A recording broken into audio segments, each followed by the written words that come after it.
I'm going to put everything into the mute all function. And that means that everybody can speak as you like. You just have to, you know, click that little button thing so that our background noises do not interfere with the class. And as I was just announcing, we need something to work as a kettlebell. And I know kettlebells, you know, if you go and you say, oh, I need a kettlebell locally, you're not going to find them. You might be able to find them online.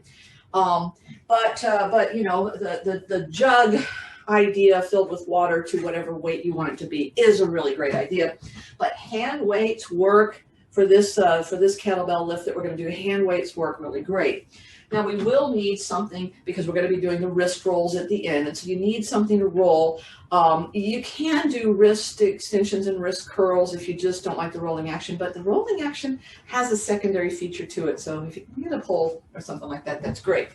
Otherwise, we're going to be using the floor, and probably a chair of some sort might be very helpful for balance when we start doing the Bulgarian split squats.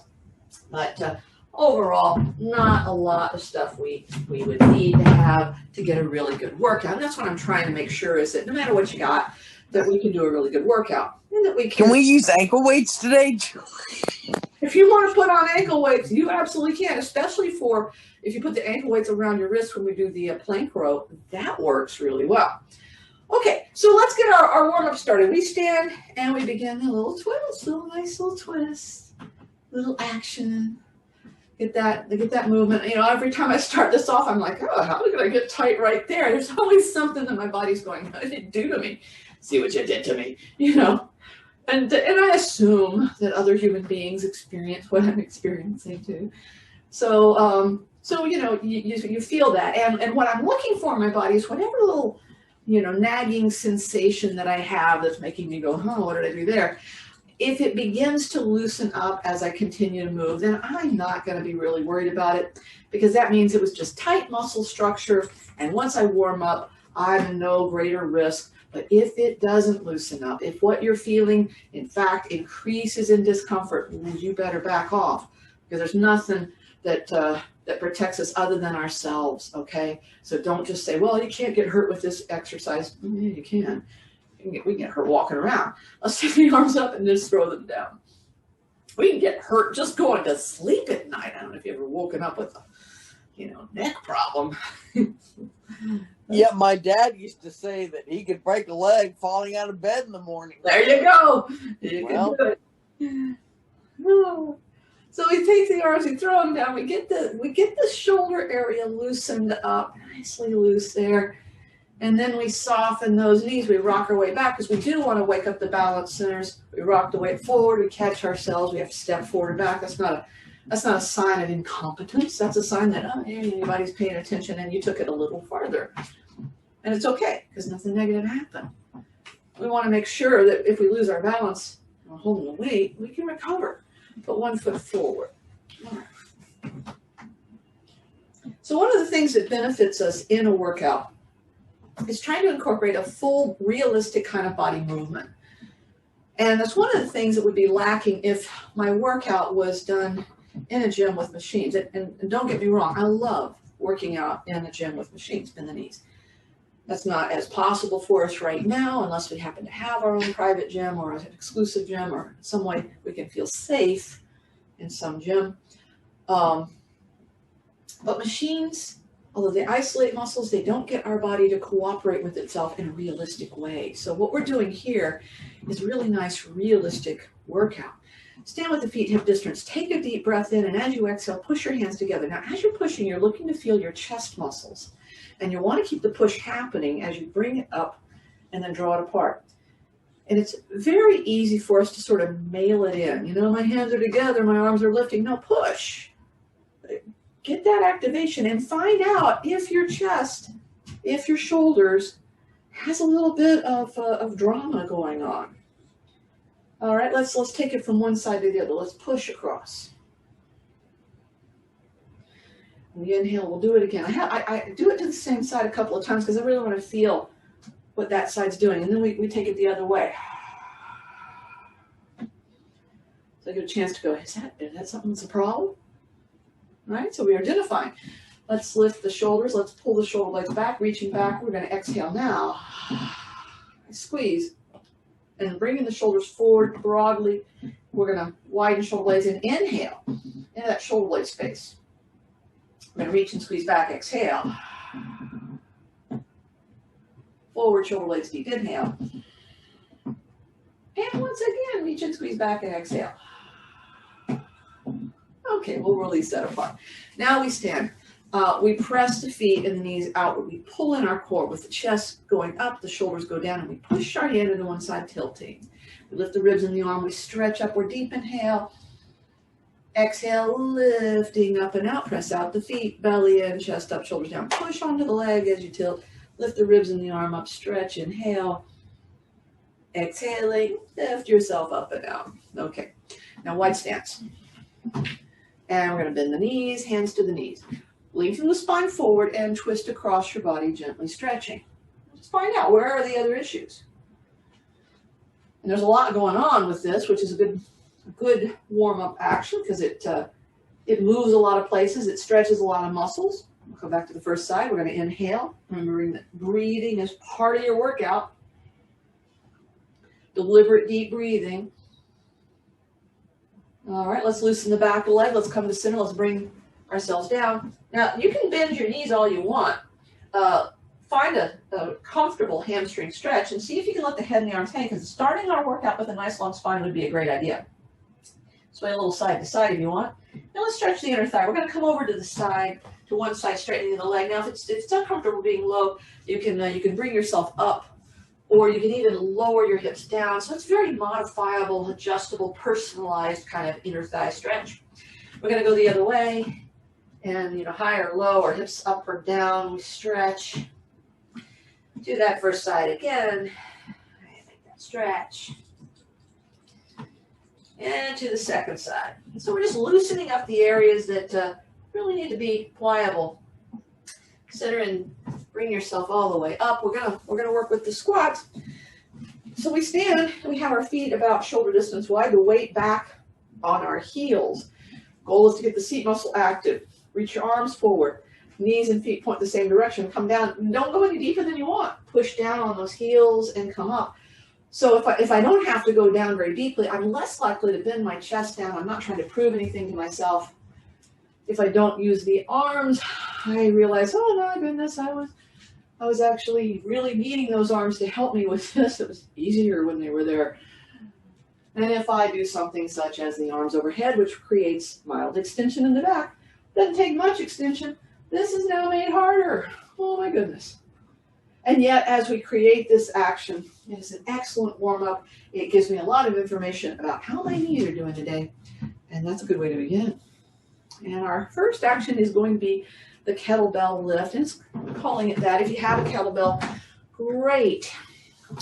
If you don't have a kettlebell, but you have a jug filled with something that has a nice handle, great. If you don't have anything like that and you have a hand weight, great. Okay, I'll start with the hand weight. We have our feet probably a little wider than the shoulders because it's going to be a wide squat. And the hand comes down. You don't have to go all the way to the ground. And then you pull upward, twist, and then push up. And then as you're coming down, twist. And so the palm faces the back of the body. In the beginning, we turn until the palm is facing frontward. All right, so that's how I would do it with the hand weight. With the kettlebell, coming down, and then as I come up, we turn until the kettlebell is on the back of the wrist. And that's a safety feature, meaning that even if I were to fumble and drop the kettlebell, it wouldn't drop. I don't have to close my hand with it. So that's nicely done. If I'm doing this with a jug, I can fill that jug to whatever. I love like blue jug, love it. And it's not as perfect as a kettlebell because when it comes onto the back of my wrist, it's like, I don't like that as much. So, kettlebell's probably the best designed to do kettlebell work, but, hand weights work too. When you've done about 10 on one side, hey, okay, ready to start on the other side. By the way, I keep doing the squat thing, but if you, for whatever reason, saying, I can't bend my knees, you don't have to bend them much, or you don't have to bend them at all. You could just reach down and do it that way, where it is just purely an upper body. But if possible, get the squat. By the way, you just saw me with my hand touching my leg, and that is one way to do it. You have your hand sort of push a little pressure on that. Another way is to have that hand just, out to the side, so you're not using it at all. Maybe a little bit of balance. Another way to put the hand is, I just sometimes just put it in the small of my back there. So at the same time I'm doing this, I'm encouraging this shoulder that's not being used to be somewhat behind me. Yeah. All right. If you're finding that you're not feeling any fatigue with your actions, you could go up in weight, but better is to slow it way down.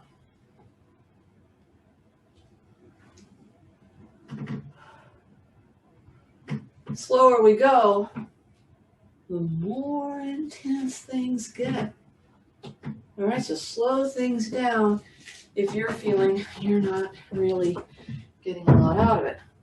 Always clear your workout space before we do the next thing, which is Russian twist. Now, if I stood with my back to the wall and had my arms crossed, my hips would touch the wall and I could pivot my shoulder away from the wall. And I like to show things that allow us to create movement. Even if we would be significantly impaired, we could still work out. So, let's not let any issue or injury keep us from doing some workouts. But traditionally, the Russian twist is done in a seated posture with the knees in a bend. I can do it without any weights. I can just have the arms right next to my body and I can twist. And sometimes for round one, I like to do things with a limited amount of effort. If I had my arms out like so, I could make a little bit more effort, but not the same amount of effort if I was going to be holding a weight. And if I were to lift one leg up, or if I were to lift the other leg up, okay. And if I was really feeling, oh my gosh, and I could stay off my tailbone, which is sometimes really hard to do. Oh my goodness. Whew, today especially hard for whatever reason, possibly just because it's round one. That's our Russian twist. All right, good. Now we're going to be working with the concept of the Bulgarian split squat. And I've been talking about, the difference between a lunge and the Bulgarian split squat. So if I was going to do this as a lunge, I would have my foot not uplifted onto anything. And so I would step my leg back. I would stay on the ball of the foot. I bend the knees, and then I would sink down and come back up. Now the arms could be stretched upward. That's lovely. So that's great. Now, if I didn't want to go all the way to a higher platform, I could do something like one or two of these blocks.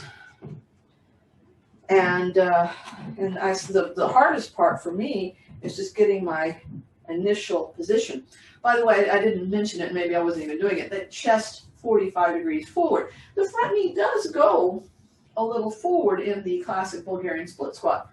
The back knee can bend, but it can also be left virtually straight. That would especially be true if I was going to put my foot up even higher on a bench, on a chair, on a couch, leaning my body forward, coming down. This will create a stretch in this thigh that's back on that couch right now. And it certainly is creating a lot of action in the seat muscle of the leg that's doing the lifting. So on side two, here again, I could just step my leg back, stay on the ball of the foot, leaning forward, coming down and up. This is my harder to balance side, You'll have one. Okay? And so thus, if I want to put my foot up higher, find my balance first. That's, really important. Don't just start moving before you know you're steady. You can have a chair in front of you. It's okay if you need more stability. Try to keep the weight on that front heel. If I put my foot up and back, it's higher. Find your balance. Julie, is this one of the ones where our front knee should not extend past, say, the front of the foot. Yeah, you don't want the knee going past the toes in this particular example. Right. And so really the back leg is the one that's doing the work. Is that fair to say? It's the front leg that's doing the work, in my opinion. You'll feel it differently, okay? The back leg is not lifting you up and down. It is the front leg. So, for example, when my leg's up like this, when my leg's up like this, my weight's on that heel, and I'm coming down, and this is the leg that's doing the work. Right, but if both of your feet are on the ground. Even so, this back leg, it's not the one I'm pushing into this front heel. All right? Okay. So this back leg's not the one that I intend to work. It's not that you could work maybe I'm doing it wrong. No, it's just that you're doing it that way, and I'm coaching you to try it this other way. All right, and if you're not feeling pain or hurt or anything, you're all right. It's just the way you're doing it right now. It's how it affects you. It's how your body's working with it. All right, now we're going to be doing a plank row. And in the plank row, the hands can be at the wall, like so. And you can just pull the arm back, and you get a nice little pivot. And you could be, leaning onto the wall.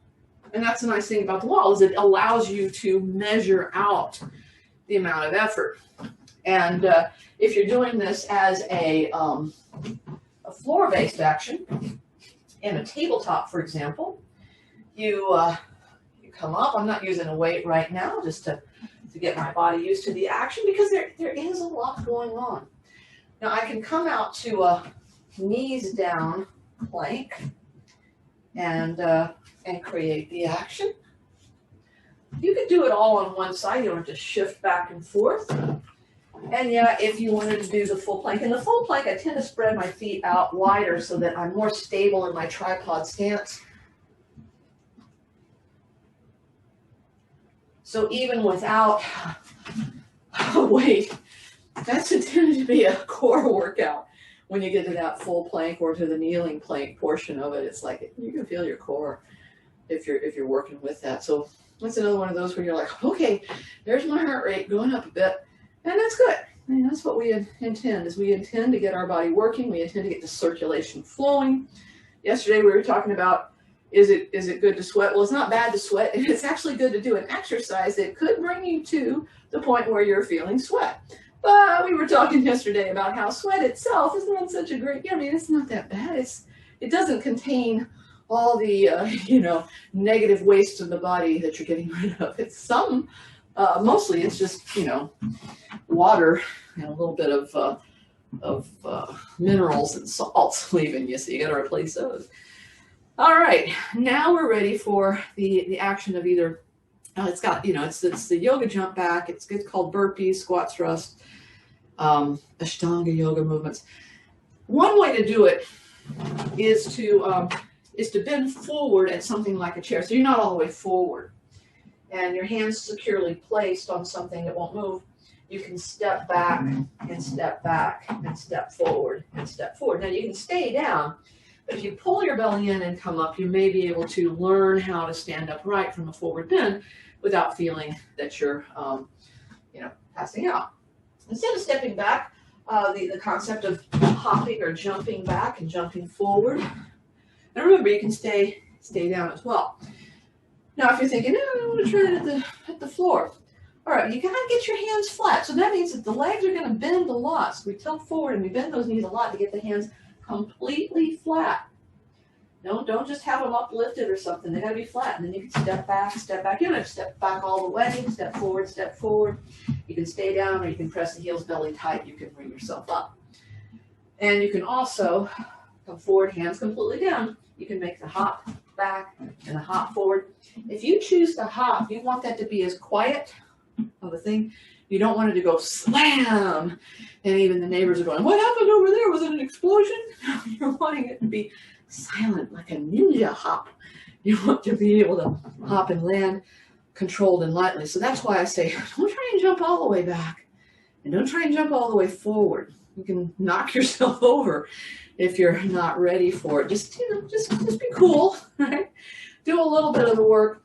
Don't feel that you have to do it all. And if you say, I started on the floor, but oh boy, heart rate, just take it over to like a chair or something and do a few more.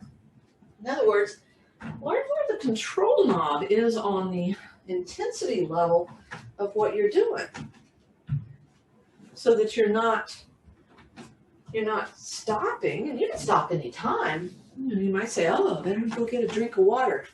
And don't forget, especially in colder weather, even if we don't perceive perspiration, we still need to hydrate. All right, so don't forget your water. Don't forget taking a break when you need it. The next thing we do is associated with the movement of our wrist, and that's where, as I said, you need something that's like a bar. It might just be the broomstick or whatever. Now, before I do this, I want to show you the movement of the actual movement, just, remind you of the actual movement. So I'm taking this, I'm going to start with my arms just hanging, and the movement is down with the wrist, down with the wrist, down with the wrist, down with the wrist, or the movement is up with the wrist, up with the wrist, and one hand moves and the other hand, in this case without a bar, and you were just, doing it with air, that's the way you do it. So here, as I said, I'm just starting it off with my arms hanging completely, and it's one turning and it's sliding, the grip, the slide. So on one side, I'm feeling the slide. All right. And now I'm going to do it as I pull upward. So one side is pulling up, and then the other side. And the other side is sliding. Now, Julie, I know you didn't mention this, but I have hand weights. And what I did was I put the weight out in front of me, holding each end with a hand. And granted, I have to move the hands alternately, but it's still the same action, is it not? So you're holding the weight like this. No. I'm holding it like this. Can you see? Oh, you're holding it like this. Yes. That's a little different. There's nothing wrong with that, but it's not the same. So that is a movement that is a lateral or medial flexion of the hand. It's nothing wrong with that. It's a variation, and it's not a bad variation, by the way. Is that so? Holding it like this and twisting like this versus palm down. So this is palm facing midline, and it's a different group of muscles. And there's nothing wrong using that group of muscles. It's just slightly different. It's a variation, and I don't say it's a negative variation at all. I would say, ooh, just switch it up a little bit. That's actually a pretty interesting variation. So switch it up some. Take it in different directions, because we're really, hand is an important thing in life. Let's make it strong and vital. Alternating hands is okay. Well, we are alternating, even when we're doing it like this. One hand is doing it, and then the other hand. Well, that's true. I never thought of that. That's right. So we are in each case alternating hands, and what you showed with that hand weight is actually a really good alternate method of doing it. So sure, absolutely, boy, now I'm feeling my entire forearm because I'm doing that alternating thing. So there we go. That's the last thing in our group, our 6 things that we do in each set. And so we're going to start over again with the kettlebell lift. Now remember, you may be behind me, you may be ahead of me, and so when you know what's going to happen, just do your own pacing with that, or do a few more if you want to stick with me as I'm going through stuff. And so let's do our kettlebell lift again. And indeed, if I've been going fast and I want to slow down, I can slow down. If I'm using a hand weight, I can use a hand weight. I'm just going to do this one with the kettlebell. So I come with the feet relatively wide. I come down, and then I come up and I press up. And I'm trying not to put my hand on my leg. Now this time I'm going to show you that, here I'm doing 3 of these. And let's say this weight I have, this kettlebell I have, is really heavy for me. Then I would do a switch over sooner than 10. So I did 3 on one side, and I'm going to do 3 on the other side. And this is a great way to develop our ability to handle a heavier weight. Let's just say you said, you know, I think I'm ready to go from that one weight that I've always been using. I got another weight, let me try it. And it's just like, it's exhausting. You think, oh, I can't use it yet. No, you can. You could always drop back to the lighter weight, you know, after doing a few with the heavier weight. That's called pyramiding down. You can start with the lighter weight to get yourself nicely warmed up, or you can do what I'm doing, which is a, you know, intermittent, doing it one side. You know, I could even do 1 on one side, 1 on the other side. As I say, because our personal journeys of exercise are limited by some of the equipment we might have ended up with or been able to acquire during all of this, then what we want to do is we want to make sure that we're still working out at a level that's appropriate. And if, you know, let's say I just don't have anything, then I'm just going to go slow. I don't have anything that's really heavy, then I'm just going to be like, oh, I'm in slow motion now. All right, so slow it way down. You'll get exhausted of the slow motion. That's one of the reasons we don't want to do it slow motion. We're like, no, I only did it over here. Let me go as fast as possible. Sonic the Hedgehog kind of a style there. But, you know, instead, you want to feel more in what you're doing. Go really slow.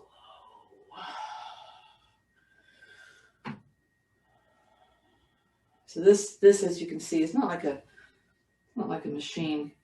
What it is it's making us work a cooperation of body actions that is somewhat more similar to things. Because, you know, I might actually reach down and grab something. I don't necessarily know that I would ever, you know, hold whatever I'm got up in my hand like that, unless I was really excited. I got it, you know, that kind of thing. All right, now the Russian twist. And the Russian twist, done with the weight. I am gonna, you know, use my trusty little hand kettlebell. It could be a hand weight. It could be no weight at all, because we've got a lot of different things. We could be standing at the wall, twisting back and forth, but here I am. I'm going to be in position. I'm going to hold the weight at first really close to me, so that although there is more weight, it's not far away from my core, and I twist. And if I want a little harder, I'm a little further away from the core. If I want even harder, I'm a little further away. Oh my God! And so be careful, because this kind of twisting action can be problematic. Now I've got these blocks right here, and if I wanted sort of a baby step of getting my feet up off the floor, I can put my heels on the block. So now, technically, I'm having to sort of resource myself into not being rolled back on my tailbone. Instead, I'm having to sit forward, but I'm not having to hold the weight of my leg up there. I could do this without the weight, or I can do it with the weight. Here's another one. If I just go slower, oh my Lord, is that really annoying? And that means that it's making me work harder. So if I put my feet up on something and do the Russian twist, that's harder. All right, so, whew, and that made me feel it not only in the core of the obliques, but even though my legs were resting on something, I was still having to keep myself on my sitting bones and my hip flexors and into the front of my thigh. That was really feeling the effect of that. Okay, time for the Bulgarian split squats. So, you know, as I said, you can do a lunge, and I'm going to show now with the chair. So, you know, if I want security, if I'm feeling like this is a day I don't have a lot of balance, well, then I better have something forward of me. So here I'm going to do it as the lunge version. I step my toe back, I lean my body forward, I push down into that front heel, down I go, and then up I go. This leg for me is, although it's bending and straightening, I'm not using it. I'm not. I could just as easily almost have it up off the floor, you know, that kind of thing. Don't do it that way. And so I'm trying to counsel you to get weight onto that front heel. But take my foot a little bit back. There we go. So there we go. So there I am, using that front leg. It's almost like a one-legged squat, almost like a one-leg squat. Okay, here I'm going to use it as I put my foot elevated position. All right, so this, I don't have to hold on for dear life. I just have to touch it, and that's all my body needs. It's really easy for me to transfer the weight onto this front toe, but I'm not trying to. All right, and now the other side. So this one, I couldn't be using my back leg, and well, I mean, I guess I could, but it's less resourceful to me than it is when I'm in that lunging position. So I can understand how your body would reinterpret, hey, use the back leg, but I would bet that the body's more inclined to use the back leg when the back leg is your dominant leg, and less inclined to use the back leg when the back leg is your non-dominant leg. So, sort of check that in with yourself and see what's going on. And remember, as long as you're not receiving discomfort or damage from what you're doing, then it's fine. If it happens to affect you differently, well, then that's what that workout does for you. And if you like it that way, okay, here we go. All right, so the plank row. Now, if I tilted forward and my hands were on, let's say, a chair, I bend my knees so I'm really comfy, and then I'm going to push my arm backward. Now, I happen to have a hand weight right here, so I can just reach with that hand weight. Okay, to the other side. All right, so that action. Of course, I can stand at the wall too. The kneeling action. Now, if the bigger the weight, the more your knuckles will not compress the floor when your fist is down. But this isn't that big of a weight, and I don't want to really use a heavy one. Classically, a lot of times people do it, with themselves on a kettlebell. I only have one kettlebell, so if I want to show you that idea of having your hand on the other hand, I'm going to use this on a stack of blocks there, and so I'm coming up. And if I'm using the kettlebell, I'm using that rolling action to put the kettlebell on the back of my wrist. It's somewhat annoying. I could, even with just a single weight down there, have my hand up on a block. All right, so that works with the hand weight. All righty. So it doesn't have to match up exactly. I find the kettlebell, because I have to make that twist, pretty annoying. I really like this better with the hand weight. Kind of really like it with the block. It's letting me feel more stable. Of course, that's me in a tabletop. And it does get a lot harder. So now when I'm in a forward, either a kneeling plank, there's a lot more pressure, but still, I'm telling you, I kind of like it with my hand on the squishiness of the block versus the unforgiving floor. So, there we go. That's a nice little compromise that we can do with that plank row. So the rowing action added into the plank position, and there is definitely some core engagement. Okay, so now the concept of the jump back, the squat thrust, the burpee, and the at a bent forward position, but not truly at the floor. Really a good one, especially if you tend to have trouble and you want to stay where you're face downward instead of coming all the way up. That's fine. Or if you want to make it as a hop and you're getting used to that hop and you want to stay down. But remember, the classic is that you do eventually learn to come up and you've got to engage that core. Now, the full action. Here we go. Down. Palms got to be flat. You have to protect those wrists. And if you don't want to come up, you could just stay in that position. But I like the coming up because the longer I stay down, the more my face is like, oh, you're getting congested. So, that or the hop and hop. And remember, you're trying to land so that you're not rattling the chandeliers, right? So we're trying to do this in a way that is very aerobic. especially if you're doing the hop. So, you know, maybe start out and I did one hop today. And it's like, awesome. I should have a t-shirt. I did a hop today. That's great. But if you're landing in a way that's hurting your toes, if you're landing in a way that's jouncing your body in an unpleasant way, don't do that. Don't do that. All right. So, well, we got done with that. And what do we got? We got our wrists. Okay. So we started off with our arms really right here. And so second round, putting the arms in this position. Now that would be if I'm, you know, down, step forward so you can see what I'm doing, down and down, just one hand. You could even hear that little slide sound as it's taking off the calluses off my palm there. That's pretty nice. A little bit of emery board in there and my calluses will be soft as heck. All right. But hey, you know, Lizette brought up a really interesting thing, which gave me a completely different feeling. You could, if you say, yeah, I have a hand weight, but you can hold the ends of the hand weight and you can sort of, it's a little rougher. It's a little bit, you know, this hexagonal shape is there, but also if you gripped it like this and did, oh man, I tell you, I love it when people ask questions because then we come up with new exercises for everybody. So this is really nice. So this kind of a grip, the palm down. And Julie, I have to say my hand weights are coated in vinyl. Yeah. And yours is coated in that something that promotes grip. Yeah.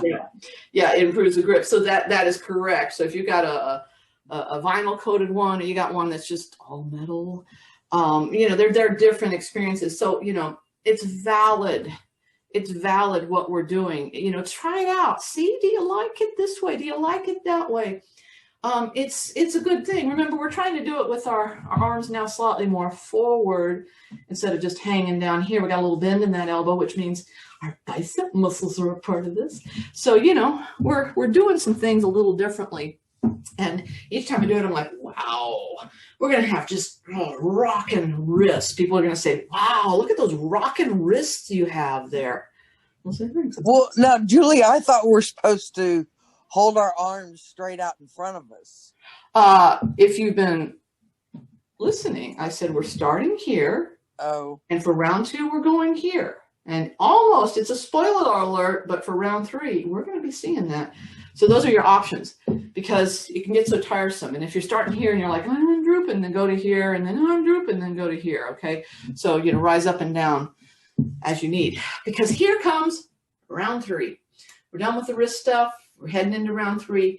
And we're experiencing our increasing fatigue. And yet we're still going to go through with something like a kettlebell lift. So I have it so that this kettlebell of mine, this beautiful blue water jug, BPA free, it tells me, is filled up, and that means it's 8 pounds. I've weighed it, so it's 8 pounds. So I'm gonna, you know, go away from my 5-pounder and work with my 8-pounder. It does not work as effectively because it doesn't roll exactly, but it does work pretty good. And so if you're in your final round, you want to start with something heavier than you've used. All right, you don't have to add the squat in. You can use a hand weight. Don't feel obliged to get kettlebells. Almost every action that is using a kettlebell can have a substituted thing. All right, so now I've done a few with this heavier weight, and I'm going to do what's called pyramiding down. I'm going to grab my lighter weight. Now I went down 3 more pounds, and the body at first is overjoyed to be doing less. It's like, oh, this is great. But it's going to start to fatigue out because I'm working it. And if I reach a point in this where I'm like, oh man, I don't want to do another one, then I will finish out with the 1 pound lighter. All right, so I'm creating the action. Now I could go pyramiding up. I could start with a smaller weight and increase, but for my final round, I'm going to do the other side, alternate side 2, same way as side 1. Remember, if you're all done, take a break, start with those Russian twists, do more, experiment more with your kettlebells, with your I should say kettlebell lift, not necessarily your kettlebells. But you know, we can reinterpret things, and the more we work through something, the more we understand what is our goal, who is our target, what is going on with our body, where are we trying to focus. In this, I'm trying to keep the weight on my heels, and during the squat, there is that leg action. And then, just to be like the other side, I'll finish out a few more with the lighter weight. You could even go to the point where you had no weight at all, you were just creating a movement, because goodness knows, the squats there, the arm raising up over the head, that's muscle action. So it's a good full body workout. Okay, yeah. All right, Russian twist, anyone? All right, so I really liked my feet up on the block versus having to lift my legs completely up, because that gave me work, but more stability. But what if I was saying, like a little less stability? If you have a wobble, a balance cushion, and you were to sit on the balance cushion, well, you've just given yourself a tremendous amount of instability. So when you try and go from side to side, it's like, all right. Actually, it's, it's pretty nice, because, that's a cushion. I love it. If I grab a weight and use the weight with it, oh my gosh, that's where I really have to fight hard, because the wobble that I could do when I didn't have the weight is becoming something that is really reflecting me coming off one sitting bone versus the other. Now, if I were to add to that, putting my feet up on something, there we go, and still sitting forward, maybe even still using my weight, it's like, oh, this is harder. Oh. And so, you want to find that point where you are struggling, but not flinging yourself around the room, okay? So don't get so overly active or excited with something that you're falling over each time, that you can't have even a chance of controlling it, because that's not doing you any favors. All right, that lunge, that split squat. So if by now, we're thoroughly warmed up, but we're also getting pretty tired. So maybe it's good for me to reinforce my stability and balance, knowing how my body deals with things. And so I'll create the action where I'm going to have my supporting leg here and my back leg there, and I'm going to come down and up. Now, that's a pretty far reach for me. I can come back a little more. I don't have to go as deeply into it. So, you're going to adjust. That's the other thing I like about having a chair. I can find that sweet spot just right. And remember, here I was, and my leg is going, hey, can you stop that? I'm like, sure, momentarily. I'll switch to the other side. Now I may have to readjust what was right on one side. This is my less balanced side. And so my body's going through a conflict on this one side that's not going through on the other side. And the wonder of this weight training is that we can resolve these burdens. So I felt more stretch in my left leg, front of the hip, than in my right leg. So I go back to this, and it's like, oh, it's so much easier on my right side. That's just, an observation that hopefully makes sense to you and allows you to sort of make this a personalized experience. Know that we do have to adapt around what we're going through, that we spend a majority of our waking hours unconscious of our physical form, but we're in postures and positions that are warping our physical form around what we do. So no wonder there's all of this change and challenge. Okay, so here we go.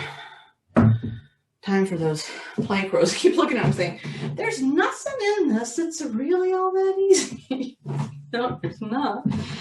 All right, so I loved the block thing. Remember, you could do it with your hands on the on a platform. I love the feeling of the block.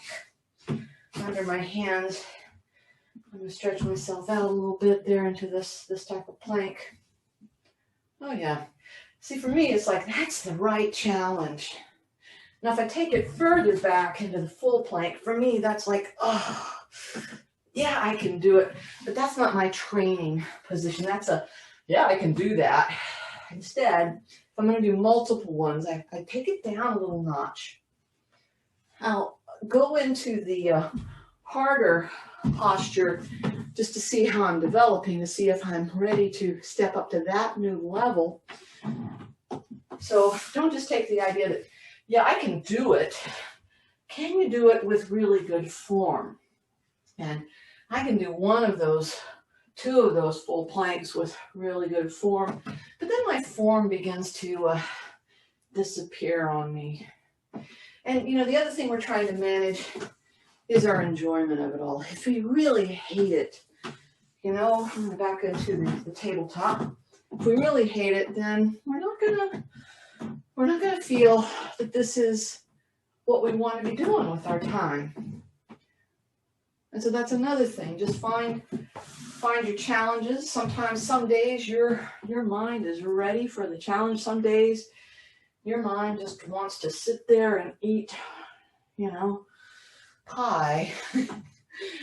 And if you're here on one of those pie eating days, congratulations. You did a really good job of fighting against your inner nature. So whatever we're doing something that's going to make us enhance and improve. Very good. Time for the, oh goodness, squat thrust. Yeah, my, it's like we're just getting to the finish, aren't we? So, you know, I'm going to start it off with, okay, I'm gonna start here. Step back, step forward. I'm gonna hop back, hop forward. Oh, I'm gonna come over here into that forward bend. I'm gonna step back, step forward. I'm gonna hop back, hop forward. All right, so you're doing whatever version of this you can convince your body to do. And it's okay to get sweaty. It means that we're really working our body. We're expending our calories. We're getting tired.